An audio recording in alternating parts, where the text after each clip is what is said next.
சிவாய.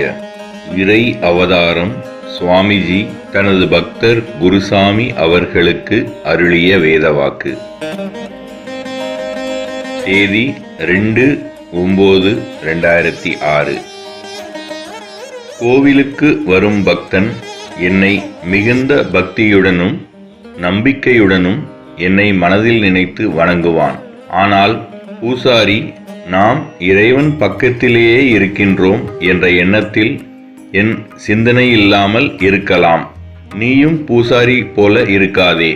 ஆணவம் உள்ளவன் ஆண்டவனை அடைய முடியாது. எவன் தன் எஜமானனிடம் ஒன்றை பெறுவதற்காக தொண்டு செய்கின்றானோ அவன் தொண்டனே அல்ல. தாங்கள் என்னை உய்விக்க வந்த எஜமானர், நான் உங்களை சரணடைந்த சேவகன். மெய்ஞானத்தை உணர விரும்புபவர்கள் புலால் உணவை உண்ணக்கூடாது.